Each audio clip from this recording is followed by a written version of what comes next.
There are few sterner tests of the strength of a country and its institutions than a breakaway region. There is almost no way for the nation being broken away from to look good. The very fact of a breakaway region causes the rest of the world to wonder what is so dreadful about a given country that anyone wants to break away from it, and as a matter of internal politics, it presents a choice between managing the breakup or going to war to stop it. Added to which, sometimes breakaway movements are just silly and self-indulgent, a means of gratifying ambitious politicians and/or melodramatic nationalists lucky enough to live in places where the colours on the flag flying over them actually rank as a pressing concern. Not everyone who is aggrieved is right. Where Somaliland is concerned, it is difficult to begrudge its decision back in 1991 to secede from Somalia and set up shop on its own. Somalia was then, and has frequently been since, dysfunctional and dangerous. Somaliland has done pretty well, all things considered. It is largely peaceful and orderly, holds free-ish and fair-ish elections, and makes some kind of living exporting livestock, though remittances sent back home by its diaspora are estimated to be a hefty whack of Somaliland's GDP.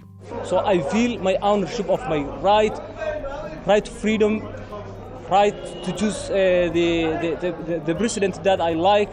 So Somaliland independence has a similar value with the air that we are breathing. Not one other country has done Somaliland the courtesy of formal recognition, least of all Somalia, which still regards Somaliland as very much part of it. But the two are now talking to each other in circumstances which look very much like an international summit rather than an internal dialogue. First and foremost, let me say that it's a great pleasure to be here with you today and to participate the continuation of the dialogue between Somaliland and Somalia. Somaliland President and former rebel commander Muse Bihi and Somalia President Mohamed Abdullahi Mohamed, better known as Farmajo, have been meeting this week in Djibouti.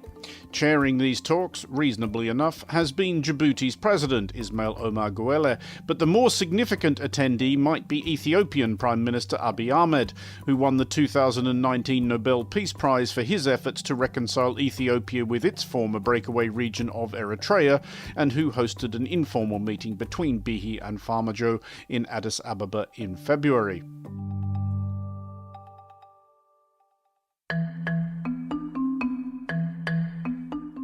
Somaliland's agenda here is not difficult to discern. Somaliland wants Somalia, and everyone else, to recognise its sovereignty and sees right now as being as propitious a moment as any.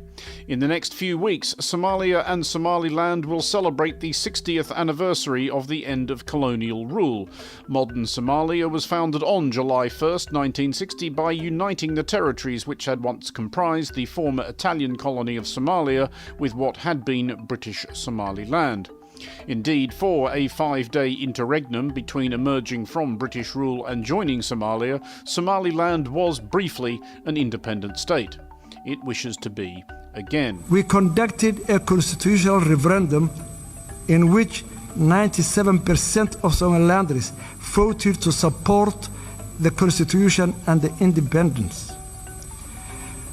Republic of Somaliland has created a conducive environment that enabled a thriving private sector and an inflow of international investment.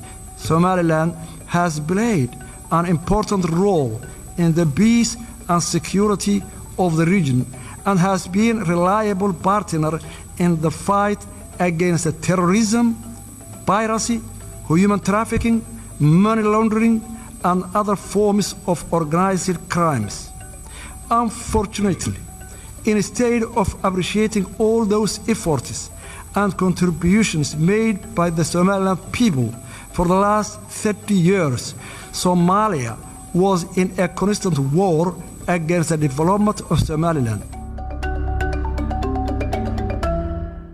It's a little harder to tell what mileage Somalia perceives in these talks.